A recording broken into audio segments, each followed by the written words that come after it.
My stuff in the back. Hey, this is SportsSlaw with Lomas Brown, the pro. And Deb Schneider, I'm the prof. And together, we're the pro and the prof.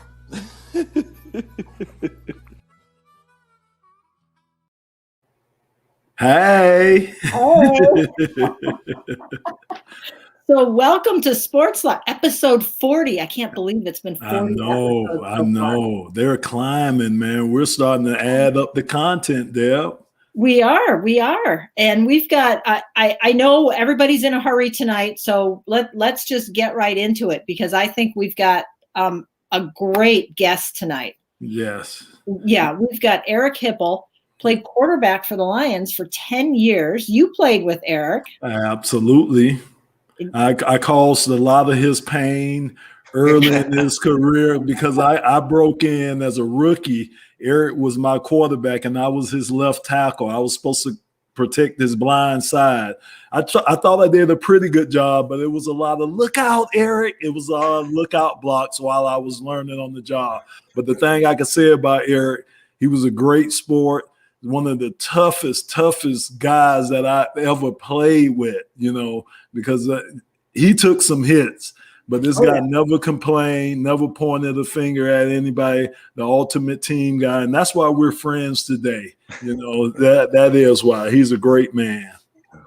Yeah. And you've been, Eric, tell us a little bit about yourself. I know you played for Utah. You've had ups and downs in your career, your life. Give us the fighting part that Lomas talked about really became kind of natural for me. I grew up in Southern California, and I went to a 3A high school, so it wasn't the largest high school. But like all the good quarterbacks in my area, they all went to the Catholic schools and stuff. And so through public school, I did get a scholarship to Utah State University. It's only one scholarship that I received. So I went there, and when I got there, they had like three other young quarterbacks that were all blue chippers, and I kind of fed in, but I just toughed it out and wasn't afraid to get hit. In fact, I actually kind of enjoyed it, to be honest with you. Something's wrong with me. I don't know what it is. But anyway, but because of that and the type of style, we were kind of a sprint out type quarterback, and became a 4-year starter. My junior year, I see Terry Bradshaw at practice one day, and I'm going, man, he's a Super Bowl quarterback. What's he doing at our practice? And then I see his brother Terry come jogging in that he transferred over from Louisiana Tech. And I'm going, oh no. But I ended up beating him out, so and so it's just, I've had to fight for, to be the starter. And so when I got my chance at the Lions, on the Chicago Monday night game, I did everything I could to try and get my place, and it was a great night. 4 touchdown passes and ran for 2 touchdowns, and that kind of solidified me. So when Lomas got there and would throw a lookout block every once in a while, I was just grateful he was there, man. Are you kidding me? I've been beat up before. I got this big, awesome left tackle finally to block and protect my backside. Oh, are you kidding me? It was great. So yeah, but Deb, that debut that he's talking about, it was awesome. I've heard about it, and like I say, to go in there and just to show the mental toughness to go in there. Think about that now. You go in and your first game as a pro, and you go in there and have a performance like that. That just shows the mental attitude. That just shows his mental attitude too, with going in there and performing the way he did. And like I say, it was all throughout the rest of his career too. I just enjoyed playing the game. That was the purity of it. Practices and all that kind of stuff. And I really probably wasn't even a great student of the game. I just enjoyed playing the game. Mm-hmm. Yeah. Well, you took it 10 years with the Lions. I mean, that's a long time for an NFL career. I consider it was back then, but I mean, today you're seeing quarterbacks playing until they're age 45. But hey. Okay. But they're not getting hit, Eric. Yeah, I know. It's a different game. That's right. That's the question. Is it a different game? It is a completely different game. When you can walk up to the line of scrimmage and not worried about having to throw the ball downfield because you can throw it away. You can't get hit. They can't hit you after the ball's thrown, and you can just. There's just a lot of duress is taken off of the quarterback, and so it makes it a lot easier to make decisions because you're not doing it under fear. or, fear of throwing an interception, throwing it downfield, getting hit, taking a sack.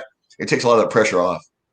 But they have to throw the ball a lot more. That's there is, I guess, but that's a fun thing, part of the game, though, right? Just throw the ball. Yeah. Exactly right. And like you're saying, I just think it was a thinking man's game back then too, Eric, because again, if you think about it, the offenses, they weren't as intricate as they are today. But again, you had to be creative back then. It was a lot of things that you had to be creative with. And Deb, that was a vicious hit that he took right there. Yeah. I remember that hit. I was running behind him, and I was like, "Oh no!" That was the problem. You're running behind me. Yeah, exactly. I'm kidding, Lomas. Right. No, but you know what? Also, the difference of the game is the running game. The offensive line had a lot more to do with the run game, rather than just doing, draws and counters and traps. I mean, they were doing all kinds of intricate stuff, to create holes and to sustain the game. So the game is completely different as far as the front's difference, how they stop stuff and the defenses that you see. Almost everything's just purely against the pass nowadays. Yeah. Well, one of the things I know you do a lot with mental health. And I want to hit that, especially now, because we're in the middle of COVID. There are a lot of people who are struggling. There really are. I mean, I see it all over with the students, with people being stuck at home, people saying, I really wish I could get out. I do this. But the identity, and I think that the whole identity, and I think this is a question for both of you, actually, the identity of being a player, and then all of a sudden you're not a player. You're retired. How do you handle that? That to me seems like a pretty big mental health crisis, if you will. And I think a lot of people are going through that right now because they used to go to work, they used to go to school, they used to do, and now they don't. So I'm drawing these parallels. Maybe I shouldn't. Let's loop this together then. Let's just combine the two, and let's talk about what causes stress. Stress is it can be a fear response. In other words, what makes you anxious, what makes you stressed out, it's a hypervigilance that happens, and when that happens, it responds to the unknown, because the unknown can be very fearful. What's going to happen next? You're constantly trying to figure out what the next step's going to be. Who am I? What's going to happen next? And so that hypervigilance is there. So it keeps you thinking at nighttime. It keeps you awake. And so those things can happen when there's transitions. So from going from one thing to another thing, so one identity to a new identity, one way of support system to another support system. In the middle of right now with what's going on with COVID and trying to figure out, the vaccine stuff, trying to figure out, where it's safe, where it's not safe. Do I have a job? Do I not have a job? Where's my next dollar going to come from? A lot of stress on families being cooped up when typically the roles have changed, where somebody might go to work, so they're out of the house. A student might go to school, so they're out of the house, and now they're all cooped in together. And so those identities have kind of mixed up and changed. And so, how you socially get along and talk. So all those things are happening right now. But mainly, I think it's the unknown of not knowing. If today, and the announcement of the vaccine and things like that helped a little bit. But today, if you say, I don't know when this thing's going to end, that's really stressful, because then, the unknown continues to go on. If you think about when somebody says, hey, think about a doctor's office visit. You go to the doctor's office and you sit there, and your appointment comes up, and you're waiting for it. And then if somebody calls your name, you start getting really anxious about, like, well, am I at the right time? Is the doctor even here? And all that anxiety starts coming up, where somebody just says, oh, he'll be here in 10 minutes. Oh, okay, I can wait that long. And so there's a lot of that that's going on right now. But for a player, for a professional athlete who's had this identity of knowing who they are, what their support system is, what their role is, what their purpose is, and all of a sudden for that to change, and it can happen overnight, either injury or just your coaching change, you're traded, you're cut, whatever it might be. And for that to change, then all that system, that support system, identity, everything is gone immediately. And so that's a massive transitional change, but it also has a lot to do with loss and grief, loss of the future I thought I was going to have, loss of the person that I am, loss of my identity that I have at home, when I was this person, I was the breadwinner, I was in control, and now I'm not. What am I going to do next? And all those unknowns start coming back again. And so I think it's very translatable to what happens to an athlete when all of a sudden his career is over, to somebody who has a job. They know what they're doing, what their purpose is, and all of a sudden they can't go to work because the COVID closed it down. Yeah, and some of the other things are too, if you think about it, Eric and Deb, we have, like you were saying, wisdom. That may be the coaches while you're in the locker room that you can rely on. We have a schedule. So you kind of know, like Eric said, you kind of know what you're doing from day to day. And then you prepare yourself. That's what practice does. Preparation, going through that whole week of practice before a game. So you kind of know what to expect. Those are things that are lined up for us, and those are things that we practice while we're playing. But like Eric is saying, once that's gone, then that causes a lot of stress, a lot of built up anxiety. I know the one thing that I've been told since I stopped playing is that when we were playing, and anxiety is a good thing. It's a good thing to have anxiety, to help you with your performance on the field. That anxiety gets you motivated. But once that is gone, once the physical activity is gone, then that anxiety, it could become like an enemy to you. That's why you have a lot of guys either go one way, depression, or go the other way with anti-anxiety. So you're right. It's just a big change that you go through, especially once you retire, especially once you leave the game, especially when you don't have that schedule that you're used to having. Yeah. And just to touch on for a second, because this also applies into it, when Lomas said the anxiety is a good thing. It's a motivator. It's an emotion to call to action. So that's why we kind of get anxious before performance. But when you don't have something to lay it on, so that there's no purpose behind it, and that now just that anxious feeling is left without the drive to do something, right? Then it sets up all this avoidance behavior, because nobody really likes to feel anxious unless you're going to perform.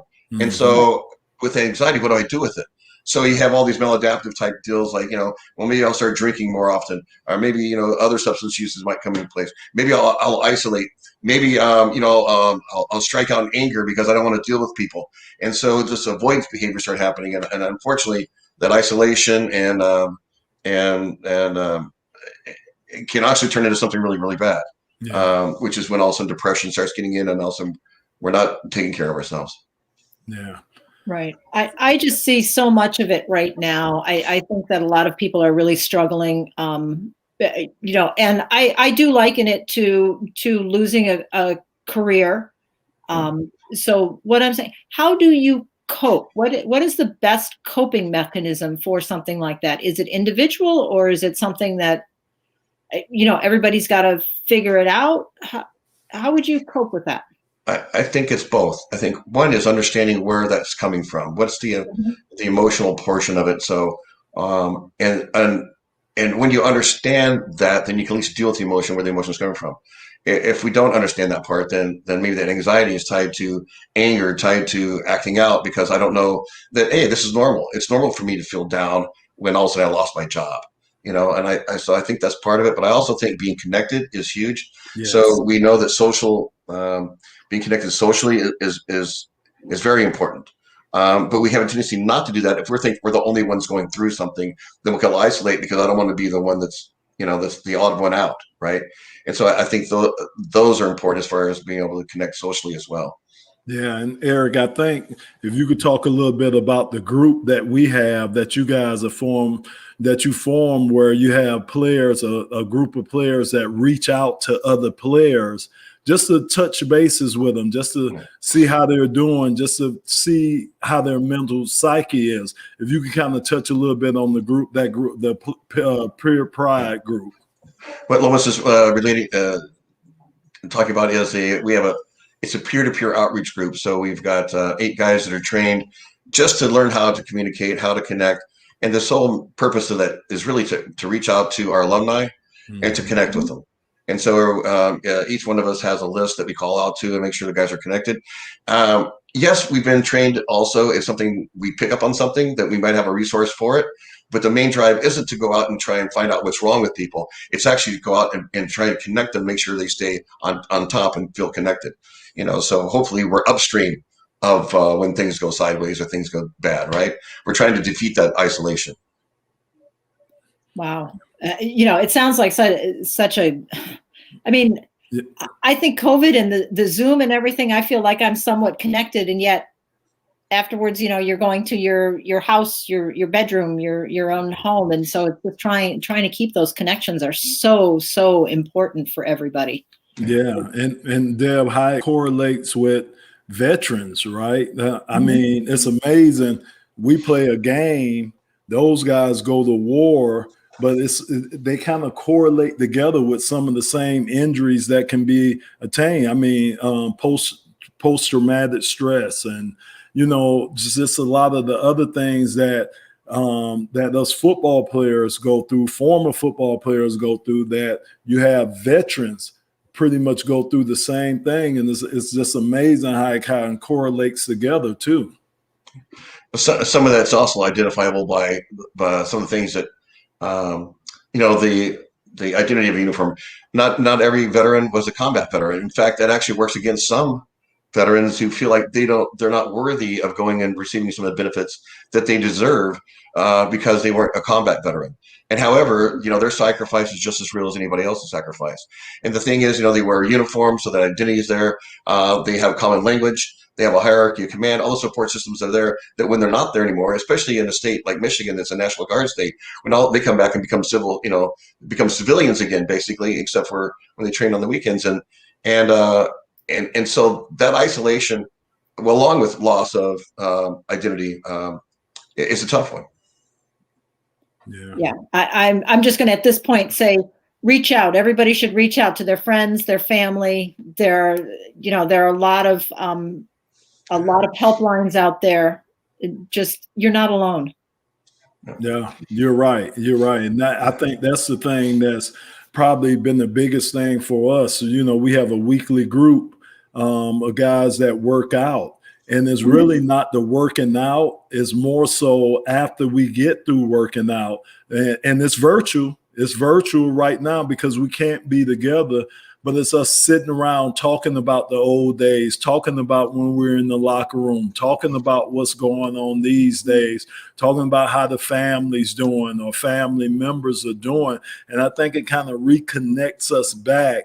It does bring back a lot of memories and stuff, but I think it kind of reconnects us back. And it's almost like a feel-good moment. You look forward to that. We got what we call our accountability coach.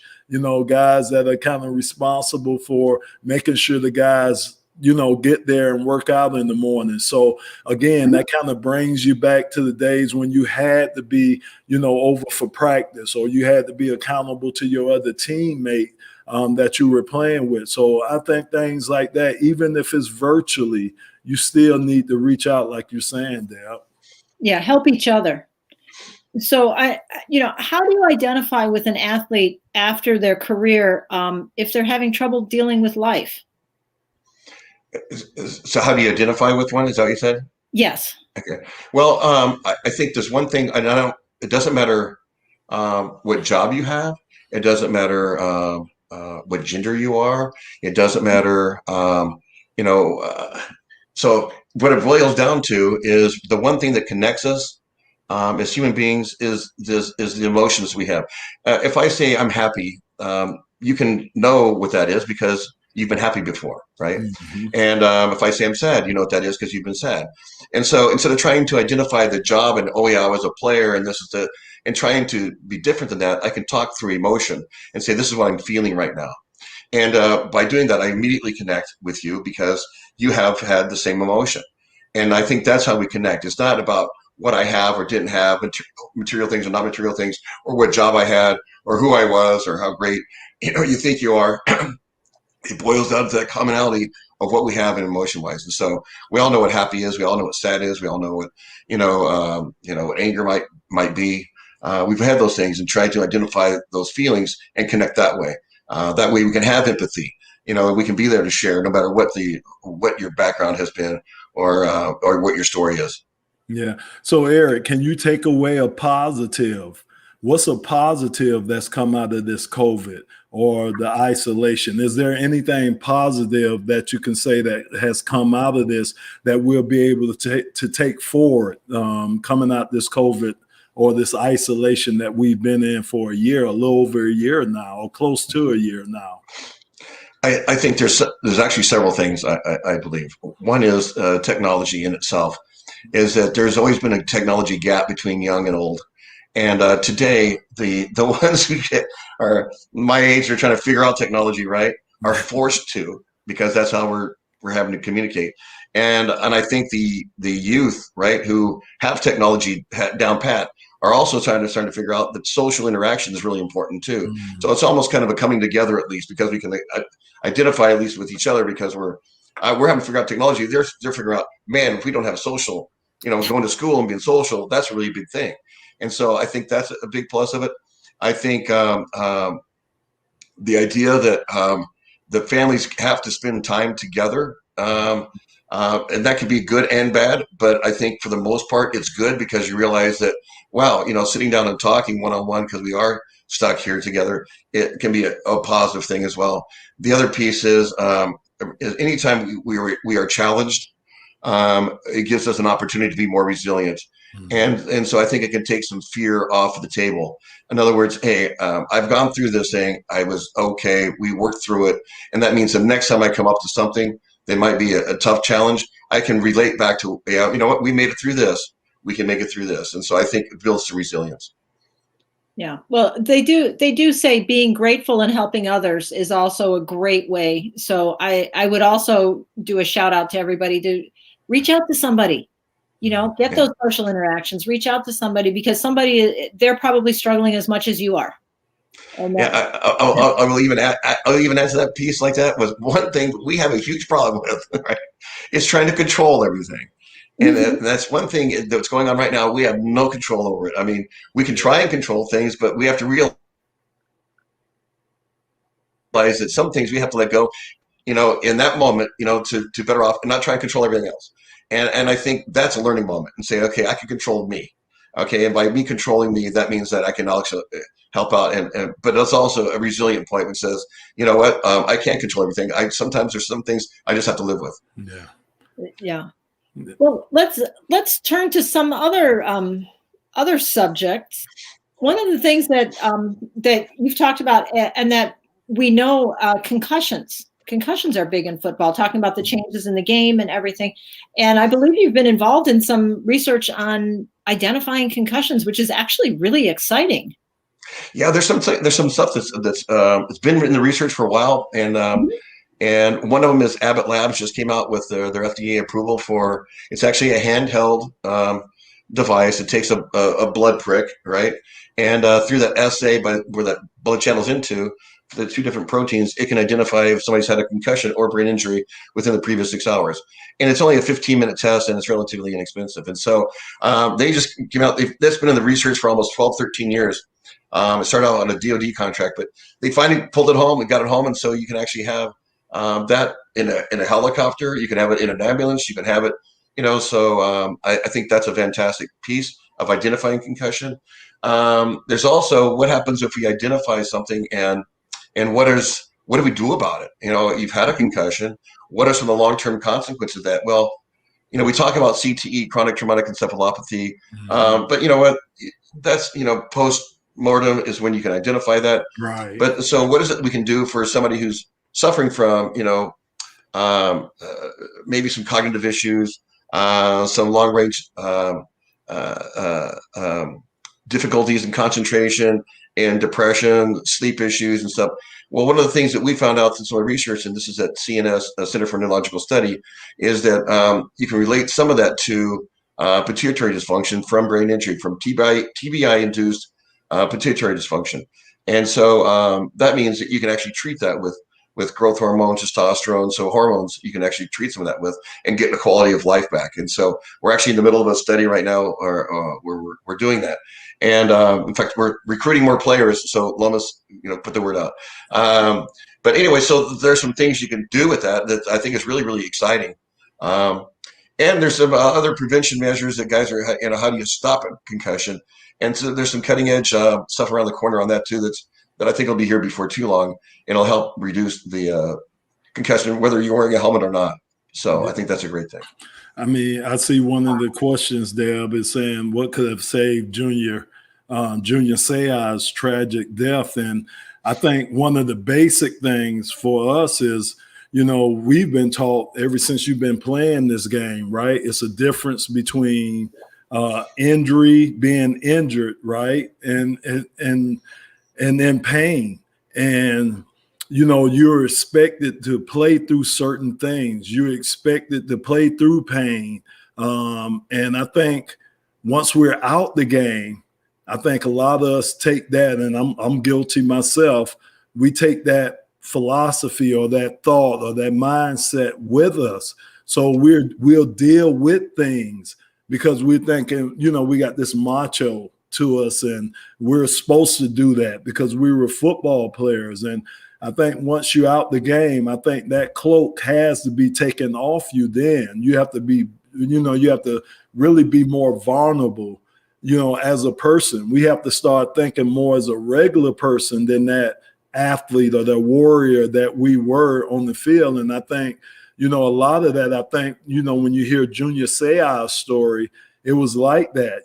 He seemed a certain way around this family, but yet and still when he was by himself, as we can tell from him taking his life, it couldn't have been like that when he was by himself. And I think that's what a lot of us ex-athletes, again, playing this game, you're supposed to be strong. You're supposed to be able to play through certain things. But again, once you're out of this game, I just think that shield needs to leave us as players, and we need to let more people in on just how we're feeling. And like I said, I was guilty of that. I'm starting, as I get older, I'm starting to let that shield go more and more.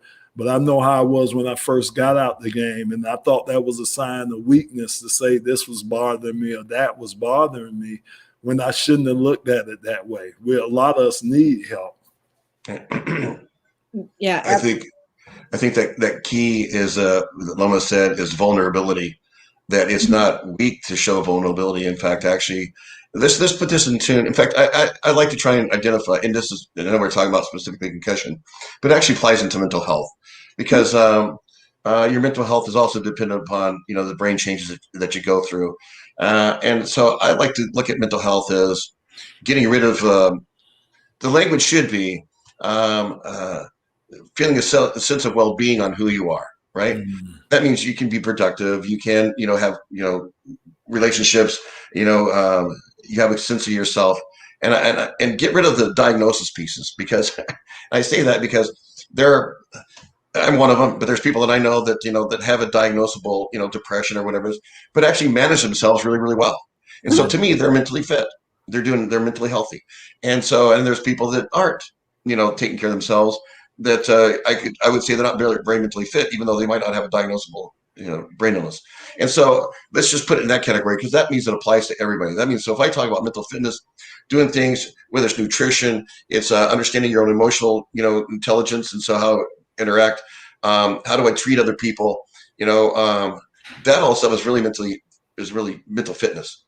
And so I think that can apply to everybody, regardless of where you are on the continuum, and because we go through it, we're all works in progress. Right. And so you can continually work on that. I think that's we should approach it. Well, I think part of that's pretty much everything we're talking about. I mean, we're talking about it from an athlete and from a professional athlete, but it applies to everybody. Yeah. It really does. I mean, you don't have to be a professional athlete to have a concussion. And that there are a lot of people who are having concussions. I mean, that's a game changer to be able to identify that, as opposed to waking somebody up or, squeeze my finger type thing. And, the things that we probably all grew up with. Yeah. Wake everybody up. Oh, well, they're throwing up. That's probably a concussion. Yeah. Well, I do think, across the board, you've said it several times, and I 100% agree with you that it's the things that connect us again are, we're human beings and we have a certain set of, emotional content that makes it consistent across the board, that makes us human. Now, how we express that emotion becomes feelings, right? And if I don't understand what emotions I have, my feelings might go way overboard about something, get super angry about something that, why would you get that angry about that? Well, I don't understand where it's coming from, right?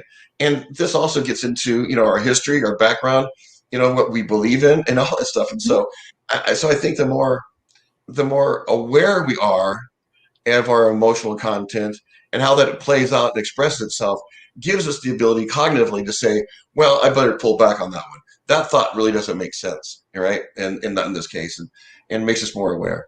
Yeah.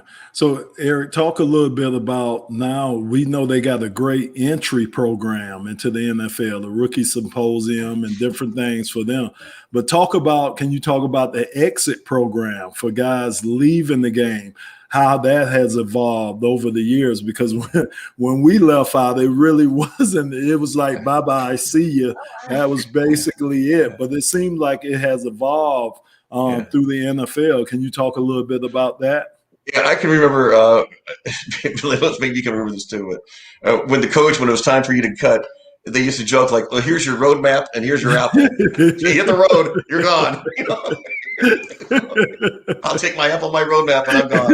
Okay, so anyway. Figure it out. That was it, right? And so I think over time, and junior sale has been a part of that push that we talk about of identifying when things aren't going right. And what we learn is that when that transition is a very difficult transition, and it's like that across the board for everybody, but this one happens to be specifically very difficult because you don't know what's coming, and you've had this identity since you're 9 years old, wearing a uniform, being a football player since 9 until you're 32, in my case, right? So anyway, but the thing is connecting it right away. Do not let that gap and get kicked out, be ostracized. Being ostracized, being removed from a group and have them turn their back on you is one of the worst things you can do to a person. And it's one of the worst things you can have happen to you. And so let's not have that. Let's connect with them right off the bat in their transition. Let's connect them. Let's have programs for them. Let's follow up with them. If they need medical, then let's go get them tested. Let's get them. And so all these things are now part of the NFL. The Legends community, the player engagement pieces that they have, where they have people in the insurance pieces where you can actually go get free counseling if you need it through Cigna, their insurance carrier. I mean, so they have a lot of things that are available. In fact, one of the things that was in the collective bargaining agreement is every city will have basically a healthcare program, almost like what a VA hospital is, where a player can go to it and get free healthcare, at that hospital. And I think those are some of the things that were never there in the past, that they've done and stepped up to the plate for, and in good rights. And some of it was demanded, some of it was met, some of it was, doesn't mean they can't always go further, they can. But I think those are being able to connect when players leave, so they're still belonging to the NFL. They're not afraid to watch games. They'll hang their jersey in their basement or in their sports room. They'll be proud of what they did because they weren't ostracized and kicked out. They still feel connected. And I think that is like one of the best mentally healthy things you can do to somebody is still engage them and connect them.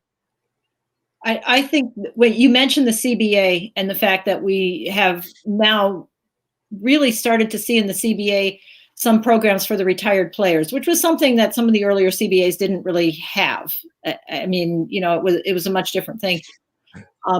So I think that one of the things to mention is the fact that we really are looking forward a lot more, because the CBAs and what we're doing, what we're talking about with not only when somebody comes into the NFL or somebody comes into a program, but looking at when they're leaving the program.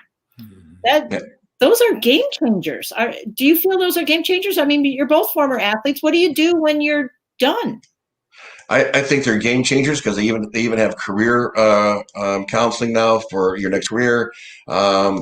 there's just a lot that's there that they have now. And I think the main thing is it's a long range idea that we want you around for a while. We want you to be part of the game. Even though you're 20 years out, we still want you to be part of the game. And I think that connection does a couple of different things. One is it's really important for people who watch the game that don't feel guilty about watching somebody get their head beat in, right? And say, oh, good, that was really fun and really exciting. But now you read about him in the paper 3 years later, and he's homeless. And so I think there's a connection to that makes sense for the NFL to say we're taking care of our people because we don't want that piece there. And we also want our players to engage. And so they're not out talking about the league doesn't take care of me, they suck and everything else, right? So I think there's a business reason behind it. But more than that, I think they realize that doing it that way, they have less problems and less issues down the road and a healthier population. Yeah, and we're their biggest mouthpieces. If you think about it, there's more retired players than active players. So you want the guys out there speaking well about teams, speaking well about the game. You don't want to hear. I think that probably, Deb, that probably was a lot going into that concussion settlement happening because you had, like Eric saying, you had these thousands of guys out here saying that they suffered these type of head injuries while they were playing the game. Then you got these moms listening to that, deciding whether they want their little son to get into football. Underestimate the power of a mom. That's right. You're exactly right. We know who run the world. We already know that. So, yeah, I think that had a lot, like Eric saying, I think that had a lot to do with it, the PR that came behind that. And it behooved the NFL to try to settle this or to try to quiet that noise down because, like I said, we are the biggest mouthpieces for the NFL or for any sports, your retired guys, because there's normally more retired guys than it is active guys. Yeah, I think at this point, I'd point out that this is something that all sports teams, whether collegiate, even youth sports, should be looking at some of this because there are a lot more former players, former athletes than there are current athletes. As well as I know we have programs after you lose a job. Some programs belong to like a right management or something like that where they offer career counseling. But it's all part of this mental health picture and puzzle. It really is. Yeah, and I think we all, if I could say this here, I think we're all going to need a little after this COVID. I think we all, and I know that's one of the fields or one of the services that they said is really taken off since COVID, but it's nothing wrong with that. That's the thing. They talk about using athletes to persuade people to get the COVID shots or, saying that it's all right. Well, I think the same thing could be said about mental health. It's all right if you have to go to talk to someone about your mental health. We've been through a lot. If you think over this last year, my goodness, like Eric said earlier, man, you can always reflect back to 2020 and say, if I made it through 2020, I can make it through anything.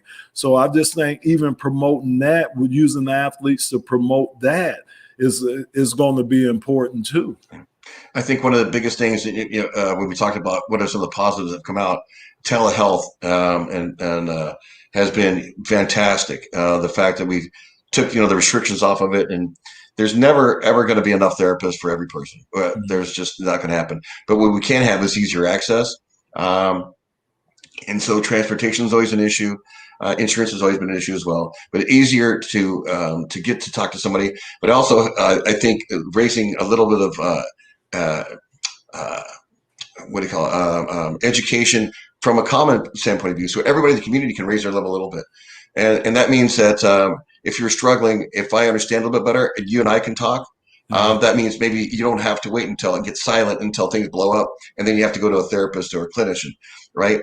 And then so it's easier access. It's also the triage as the understanding the language and understanding that some of these things are normal and that they deal with, and we can deal with a lot more. We are more resilient than we really believe. Where sometimes we get told we're not because you need to go through this or you go to that. So that's the disease side of the model. But really, there's a lot of resilience that's out there that if we actually kind of hone in on that, that might get us, through the moments that we need. But telehealth has been fantastic. My daughter's a therapist. She's got her master's in social worker, and she's actually seen her patients. She's in Michigan right now. She's actually seen her patients in Washington State, through telehealth, where she wouldn't have been able to do that. Well, I'm going to say that is an absolute positive, that we actually can be connected. Like I'm going to say telepodcasting too. Yeah, exactly. Right. The ability to spread information. Right. Yeah. I mean, look at the information that we're coming through just through this. There's so much out there. It goes to your technology point, and we really are getting information out, being able to connect with people we wouldn't otherwise be able to connect with in ways that we wouldn't otherwise. I mean, you're looking at my bookcase back here. Right. Don't Yeah, I know. Talk about the NFL draft being so fun because right. you're at everybody's house. Yeah. Hey, Deb, I want to say something on that as well. For social media, there's been under fire as of late, of course, but it's always been kind of a question mark. What is it really? Influencers, what are they? But there's been a drive for the algorithms that that float somebody up on their content. There's been a drive in those algorithms that are looking for original content and educational content. So it's not so much that I'm a celebrity and I hold this up and you're going to go buy it from me. It's more now, what is it do you have to say? And is it meaningful? And does it carry weight? That's what they're looking for, right? And that's what's going to start driving those algorithms. And so I think, programs like doing podcasts like this, the content that's carried is really important stuff. Exactly. I was going to say that, Eric, because you look on the flip and we got all these little groups now, the Q and all these different groups that are forming. And I think a lot of it's been fueled, especially a lot of things that happen in DC. Everybody know what I'm talking about. A lot of that was fueled because of these groups being able to get together, and chat and have a close-knit group of things and spread some of the misinformation, to spread some of the lies that were being spread. So you're right. I think along with this comes a great responsibility to try to use this in the right way. It could be used in the wrong way, as we can see and as we have seen, but it can be a great tool to use in the right way too. I'd say one of and I don't know where we're on time, but I want to leave this when you're talking about mental health is one of the best things you can give, one of the greatest gifts you can give to somebody is your mental health. And I say that because if you're taking care of yourself and working towards that, and that means, reading some things, just taking care of yourself, because relationships aren't 50-50. You know what I mean? Well, that makes 100%.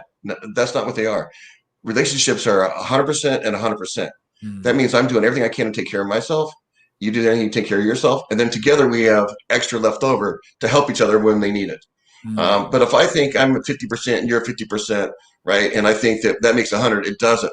Because all that means is like, well, you're not making me happy. Well, I can't make you happy. And we become codependent in those frames, trying to get the other person to take care of us rather than doing the thing for ourselves and working towards that. And then I have an abundance to share with somebody else.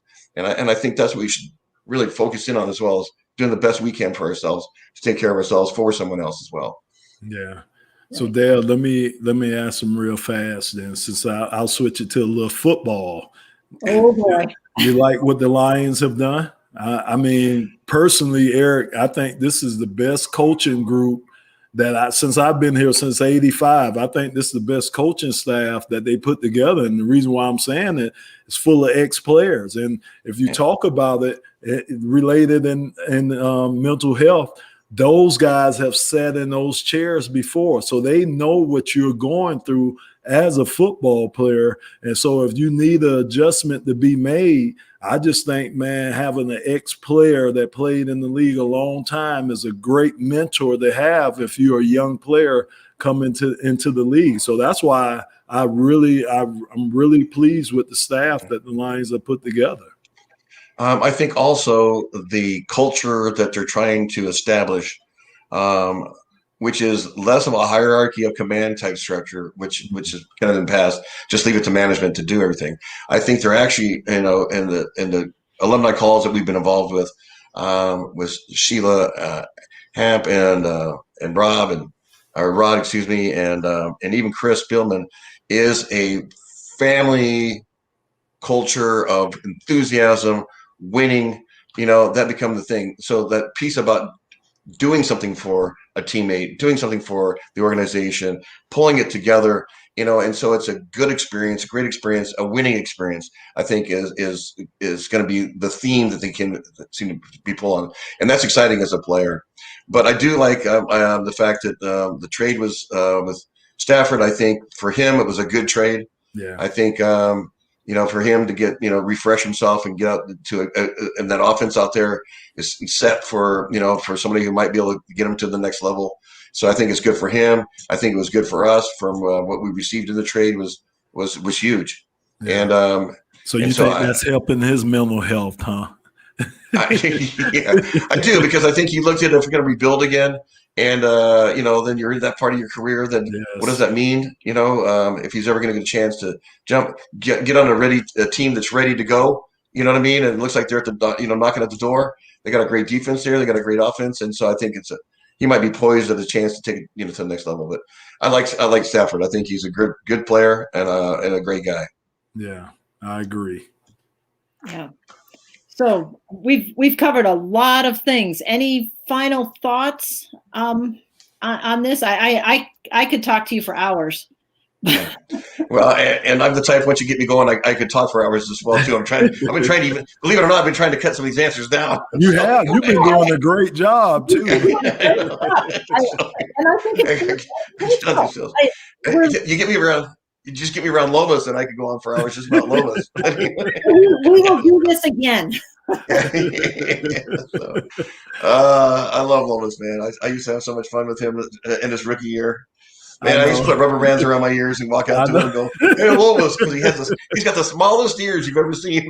Yeah, I used to hear that so much there. I'm gonna tell you now. Back in the day, we used to think, and they make so much more money than we made back in the day. But I remember me and Kevin Glover when we first got to the Lions, and man, somebody was like, "Man, that guy right there, Eric Hipple, he makes $500,000 a year." Man, we used to walk by his locker like, "Oh my God, that guy makes that type of money." And now, man, rookies come in. I mean, that veteran minimal is $750,000 this year. And man, he was like the richest guy on the team. We used to just walk by his locker and be like, "Oh my gosh, man, just do like this when we go by that guy's locker, man." So it's just funny how things have changed. It really is. Well, and they have changed. The game's gotten, bigger, better, faster. Yeah. The athletes today, I mean, their workout ethic and their speed and their it's just incredible. You know what I mean? And football is still one of those sports that's what do you call it? It's like chess. In other words, you have this specific position, and they're all honed in and tuned for that position and the ability to do that job. And it's incredible, these athletes are today. Yeah, it really is. Yeah. And they started with Lomas. Lomas is what started that. You had to be in great shape, Lomas, to last that long, brother. And I was so glad you got a Super Bowl, man. Oh, man. Yeah. I was happy for you. Yeah, I appreciate that. I do. I really do. Yeah. So, Deb, you're going to wrap us on up tonight. It's a great show. And I'm going to say that was just the perfect wrap up, because that is showing support to your friends. And I think everybody should get out there and support their friends, even if it's a card or a letter or just a phone call or a text, a tweet, a Snapchat. What else is there? Facebook post, Facebook message. I don't even know them all. Well, you don't have to have them all either. Just have one or two. One or two, yeah. Thank you, Deb. Thanks, Eric, for joining us. Thank you, Lomas. This is great, very informational. And check us out on Facebook. We're on SoundCloud. We're on Spotify now. We're really excited about moving forward in our next episode. Awesome.